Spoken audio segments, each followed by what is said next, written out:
Welcome to Influential Entrepreneurs, bringing you interviews with elite business leaders and experts, sharing tips and strategies for elevating your business to the next level. Here's your host, Mike Saunders. Hello and welcome to this episode of Influential Entrepreneurs. This is Mike Saunders, the Authority Positioning Coach. Today we have with us Kelly Bagla, who's the CEO of Bagla Law Firm. Kelly, welcome to the program. It's wonderful to be on the show, Mike. Thank you. Yeah, I'm excited to talk with you because I talk with people from all walks of life, all industries. And, when you have someone that is the CEO of their own firm, there's a story there. Why did you get into the legal profession? Why did you decide to go out on your own? So I want to hear all about that and some of the skills and lessons that you've learned along the way. But get us started with your story and background. How did you get into the legal profession? Well, let me start off by saying that I'm the baby of 7, Mike. So my mom and dad definitely enjoyed each other. All of my siblings decided to go into the medical field, but not me. No, decided, no, I want to do law.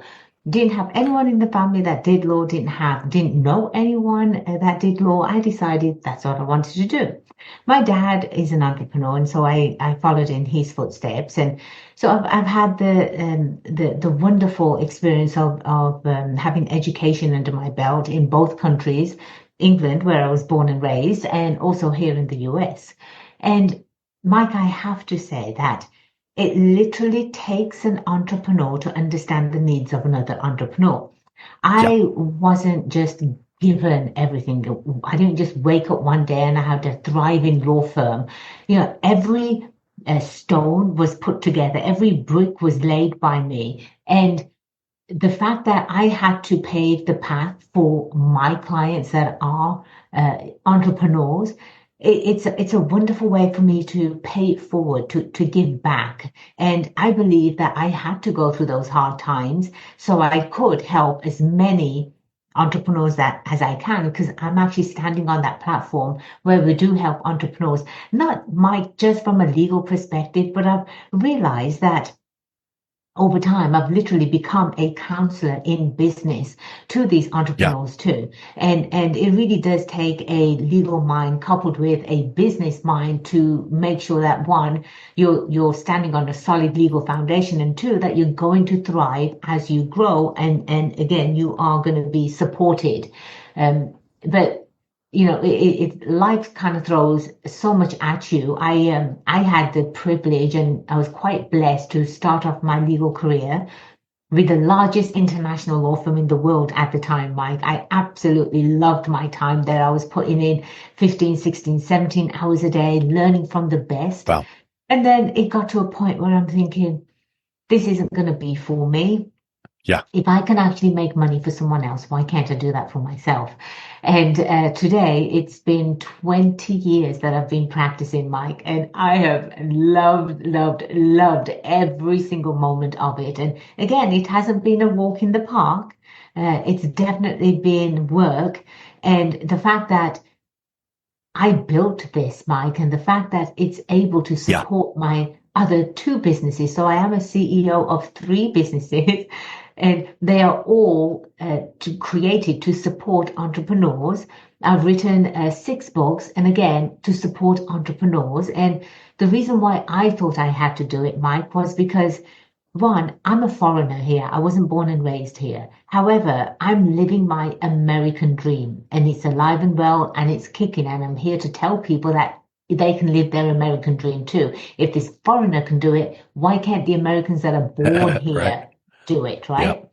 So that go ahead. A couple of things that jump out when you were giving that introduction, which is just spectacular. Your 15, 16-hour days was grueling. You decided to go out on your own to maybe have a little more work-life balance. But I bet you that you learned such powerful skills and knowledge and work ethic from that. So that was a great foundation.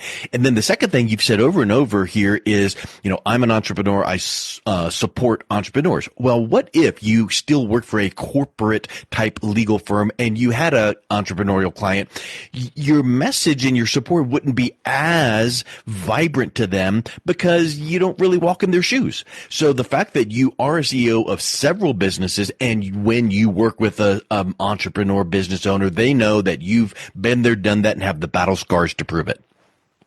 Absolutely, 100%. When someone asks me, what should we look for in a business attorney when we're hiring, the number one thing I always tell them is make sure that they are actually a business owner, that they have walked in the shoes that you're going to walk in, because again, they're not just going to be your legal counselor, they're going to be your business counselor too as you're growing. And that's the type of relationship you really want to create with an attorney that's been there and done it and does it on a daily basis. But you're absolutely right, correct, Mike. So let's talk a little bit about your book, because a 6-time author is spectacular, but I, being in the business, recognize New York Times bestseller is quite the achievement. So the book is Go Legal Yourself, Know the Legal Life Cycle of Your Business. So tell us a little bit about what readers will learn in your book.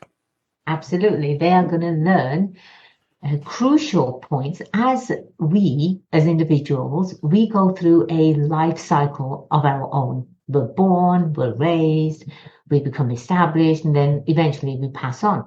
Your business is going to do the same exact thing. However, it's going to go through a legal life cycle. And what is it that an entrepreneur needs to look out for from a legal perspective in the startup phase? What about the growth phase as you're growing? What documents do you need to put in place? What do you need to look for? Say you're putting a board together or advisors together. You're trying to attract investment. You're trying to make your company look attractive.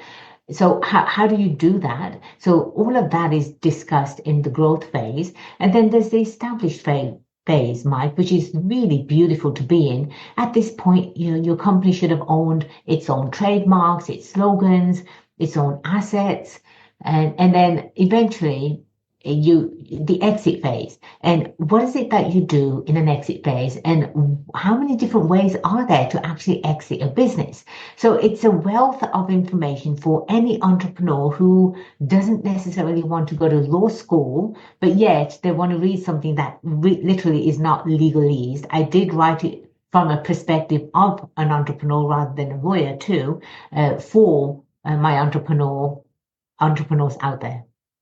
Yeah.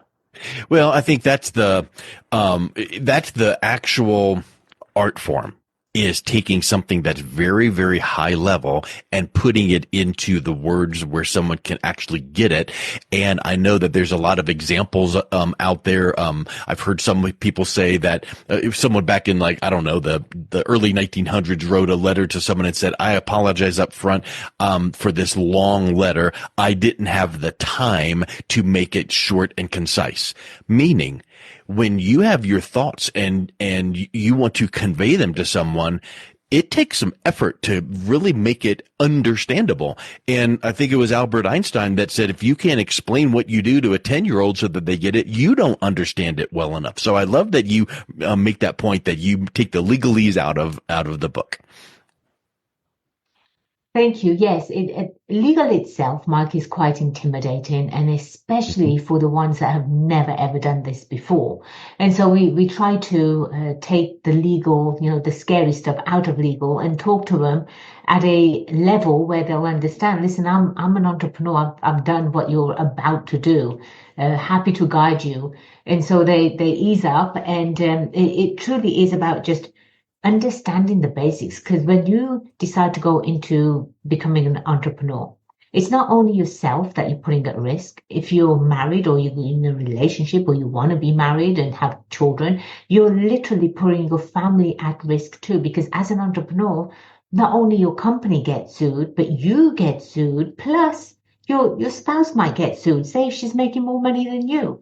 So it really needs to be a very important decision. The entrepreneur needs to get enough information in order for them to actually step into this world, talk to other entrepreneurs, and find the right support team, such as a great CPA and a great corporate attorney. So when you're talking about that legal life cycle and you sit down with a new business owner, entrepreneur that says, teach me, where is the first place that you start and what are the typical maybe mistakes that you have seen people make that you need to zone in on and fix right away? The first part that I start on is I'll ask them, what is the big goal? Because if I don't understand, I won't be able to guide you. The type of legal structure we put in place, it's not just for today, it's actually for tomorrow and years to come. So the very first question I ask is, what is your big goal? Do you want to grow the company? Do you want to go nationwide? Do you want to go international? Do you want to hire employees? Do you want stock options for your employees? So it's a bigger sort of a lengthier question, a lengthier interview at the beginning. So I understand where they want to go. Therefore, I can reverse engineer what I would like to put for them, and then put a game plan together for them, letting them know that this is where you're heading, this is the life cycle part of it, and this is what to expect going forward. Now, the biggest mistake, Mike, that I have seen over and over again is because of social media, anyone now can reach anyone around the world. So the very first thing you've got these influencers out there saying is just go out there and create an LLC, just create an LLC, just create an Yeah. LLC.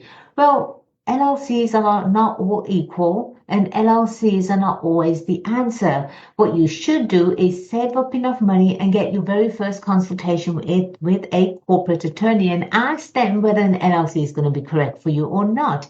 And in fact, Mike, LLCs were only created to hold real property. They were not created to be an active business. Over time, they've become a hybrid of sorts. So if you're going to go into business for yourself, you're going to be a consultant and nothing else. You can consult on anything. You're never going to grow. You're never going to hire anyone. You're not going to bring in third-party money. An LLC might be the right entity for you, but it's not right for everyone. And so there's an additional cost for people that go out and come to me and say, I already have an LLC. There's always 100% of the time I have to redo it because it's usually the wrong type of LLC. You know, you bring up a really good point there because I have had people that I've interviewed before talk about patents, talk about trusts, and the good guests will say exactly what you've just said. Hey, patents can, having your idea patented can be a wonderful strategy. Putting some things in a trust can be a wonderful strategy, but it is not a cookie cutter template solution for every single person out there. So don't hear this and go Google, I need to set up an LLC, click, done, because it might not be the right solution for you. And it might not be set up the right way to, even if it is the right solution, it might not be set up the right way to properly meet the needs that you have. Correct, 100%, Mike. And there you go, spending additional cost, which entrepreneurs don't have at the beginning. Yeah. Yes. That's huge. And you find out in business, it's called a sunk cost. You find out later, like, oh, well, that's sunk. I can't get that back. And now I got to spend more money to get what I should have had done right in the first place. So some of the services that you are providing, things like asset protection or, corporate formation, S Corp, C Corp, LLC, that kind of thing. What are some of the next steps that when you're working with a client, once you've kind of determined that foundation? And I love the fact that you started with, I ask questions. I need to find out where they are, where they want to be. But what is then the next logical step that you're looking for? The next logical step would be to make sure now that the company is being protected through drafting various types of contracts.